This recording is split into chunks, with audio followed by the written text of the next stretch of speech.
Muliakanlah Allah dengan tubuhmu. Jangan pakai tubuh kita. Tidak menambah apa-apa. Anda pakai tas harga 50 juta.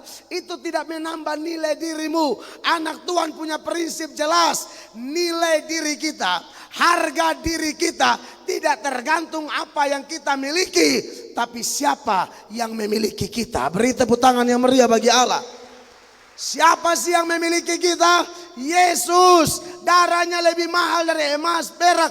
Kau hitung seluruh kekayaan dunia, tidak dapat menandingi harga atau nilai darah Yesus. Dan itu adalah harga kita. Dan sudah lunas. 1 Korintus 6 ayat 20. 1, 2, 3. Sebab kamu telah dibeli dan harganya telah lunas dibayar. Karena itu muliakanlah Allah dengan tubuhmu. Muliakanlah Allah dengan tubuhmu. Jangan pakai tubuh kita untuk aneh-aneh ya, jemaat terkasih. Stop sudah. Saudara yang terikat mabok, rokok, pornografi, perzinahan, percabulan, yang belum nikah sudah melakukan hubungan seks, berhenti. Muliakan Allah dengan tubuhmu. Kalau ada yang jadi piaraan orang di sini, bertobat. Ada orang yang curhat asli-asli. Kenapa selingkuh? Ini masalah uang nih. Kalau tidak selingkuh kita mau makan apa? Cantik. Ibu-ibu cantik. Akui dipiara pejabat karena uang.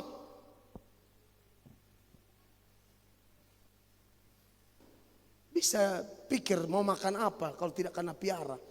Anjing, saya kata ada piara, ada hidup kok. Kucing, babi. Kita ada piara hidup kok. Kau manusia takut Tuhan Allah piara kau bagaimana? Takut apa?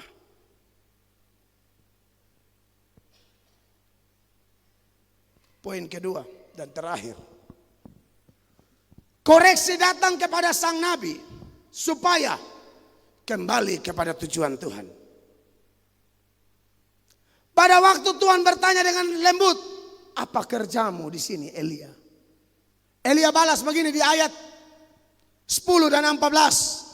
Aku bekerja segiat-giatnya bagi Tuhan Allah semesta alam. Ayat 14. Aku bekerja segiat-giatnya bagi Tuhan Allah semesta alam. Dalam terjemahan Inggris dan NIV dia bilang, I have been very zealous for the Lord God Almighty. Aku telah sangat bersemangat untuk Tuhan Allah yang Maha Kuasa. Bapak Ibu tahu makna kalimat dari jawaban Elia ini apa? Elia mau ngomong, saya semangat tapi nol besar. Saya semangat tapi tidak ada hasil. Elia menganggap di dalam depresinya bahwa semua pelayanannya sia-sia. Saudaraku dengar, tidak ada satu pelayanan pun yang sungguh-sungguh untuk Allah dan sia-sia. Tidak ada. Hamba-hamba Tuhan dari Pulpit Commentary memberikan komentar berikut, jemaat terkasih. Kita tahu bahwa tidak ada pekerjaan yang sungguh-sungguh dan betul-betul dilakukan bagi Allah bisa sia-sia. Tetapi kita sering dicobai untuk berpikir demikian. Kadang-kadang kita pikir, sia-sia menabur, sia-sia berkorban, sia-sia dukung ini gereja, sia-sia korban waktu, tenaga, skill untuk gereja. Oh, tidak ada yang sia-sia jemaat terkasih, tidak ada. Elia ngomong ini karena dia depresi.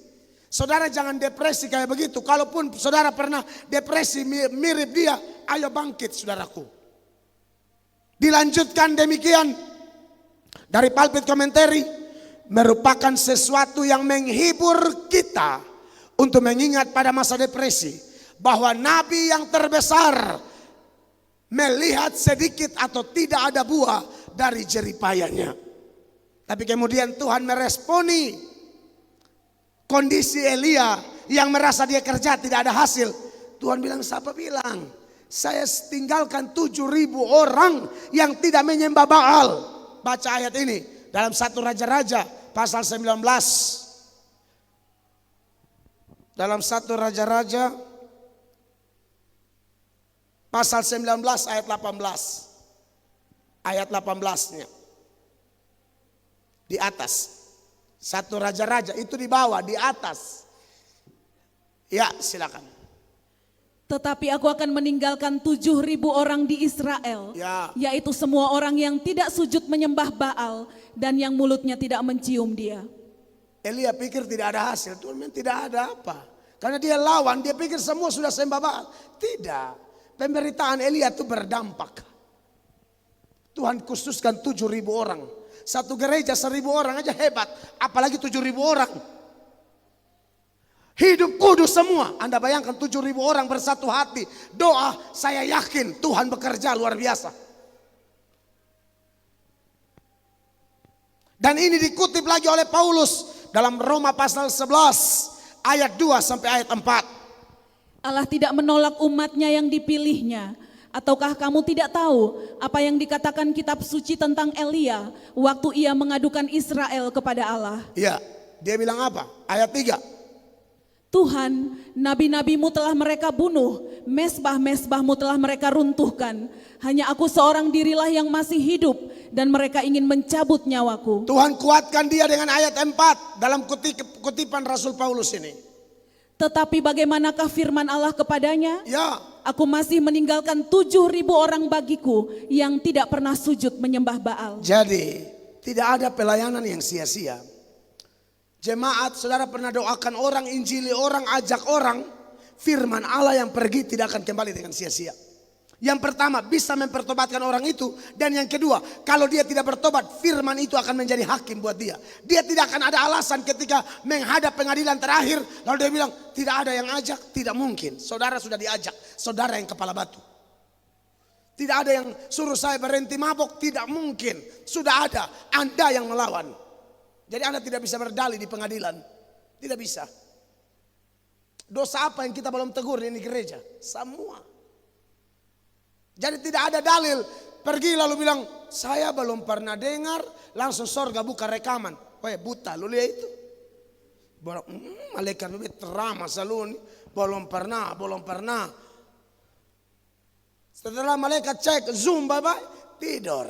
Oh memang lu omong lu yang tidur, tetap lu yang salah. Kenapa lu tidur? Beralasan bilang, belum. Kau tidur. Kau tanpa tidur tuh di rumah, di gereja tuh tanpa duduk dengar firman. Kau tidur di kursi itu tidak nyaman. Saya kasih tahu kau. Tidak nyaman lagi, tidak pas posisi lagi. Pendeta marah lagi. Tahan diri sedikit, pulang berkas lurus di rumah. Di sini kau atur mau tidur, tidak enak posisimu. Mau geser, mau ke mana coba. Kau mau bilang, ibu taruh paha sedikit ke bantal, tidak bisa. Ini gereja. Oh, ada saja. Ya. Elia dikoreksi dan Tuhan bilang, ayo bangkit. Lu terlalu drop. Bangkit.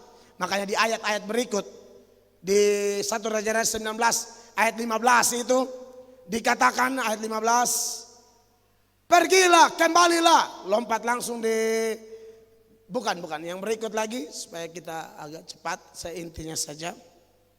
1 Raja-Raja 21 ayat 17. Tetapi datanglah firman Tuhan kepada Elia ayat 18. Bangunlah, pergilah menemui Ahab.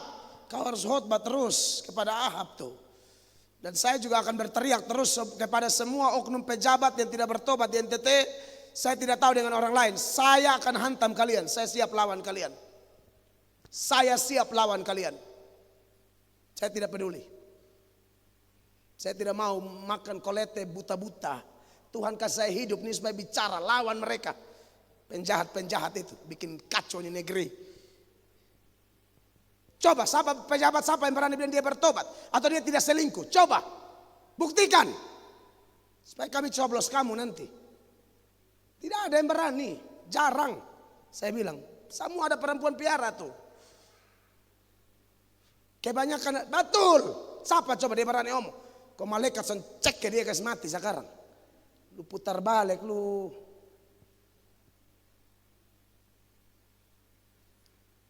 Dua Raja-Raja 1 ayat 3. Ya. Berfirmanlah malaikat Tuhan kepada Elia orang Tisbe itu, bangunlah, berangkatlah. Berarti kita harus bangkit jemaat terkasih. Saudara yang tidur secara rohani selama ini, mari baca Efesus 5 ayat 14. 1, 2, Kasih tunjuk sudah. 1, 2 tunjuk tunggu. Lu tunjuk aja. Pikirin mau tiup bulan tahun. Kata 1, 2 dijung. Kayak enggak.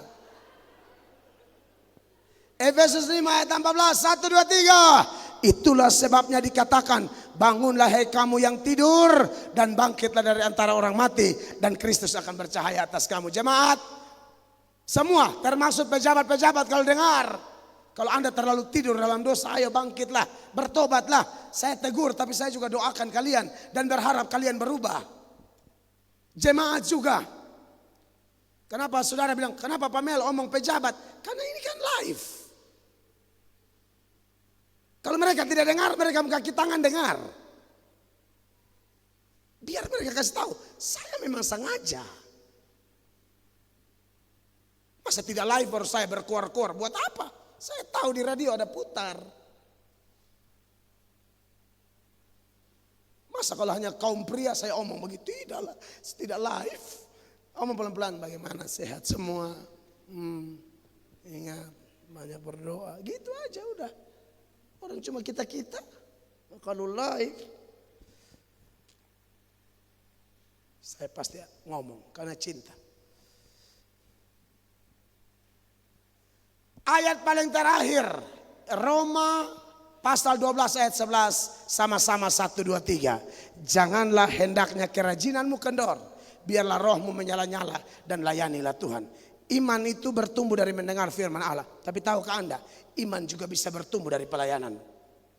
Ada satu cerita tentang Thomas, Rasul Thomas. Bilang Rasul Thomas itu setelah dia ragu-ragu, Tuhan Yesus kasih kuat, Tuhan Yesus naik ke surga, dia sempat ragu lagi. Lalu dia cari murid-murid lain, Petrus, Yakobus, Yohanes, mau curhat. Mereka tidak ada waktu, semua sibuk pelayanan. Dia cari kelompok perempuan hamba-hamba Tuhan mau curhat, mereka juga sibuk pelayanan. Thomas tidak tahu mau curhat di mana. Maka Thomas membuat keputusan, kalau begitu saya pelayanan saja. Waktu dia memutuskan pelayanan itulah imannya tambah kuat. Bahkan dia setia mati di India. Saudara, melayani itu menguatkan iman. Elia lari dari pelayanan, Tuhan koreksi dia. Kamu di tempat yang salah, tujuan salah. Bangkit, pulang. Jangan kubur-kubur talenta jemaat. Gereja ini gereja kita semua. Melayanilah, menaburlah, buat, jangan padamkan roh. Di dalam pelayanan jeripayamu tidak sia-sia. Beri tepuk tangan yang meriah bagi Tuhan Yesus Kristus. Mari kita berdiri bersama jemaat terkasih. Petugas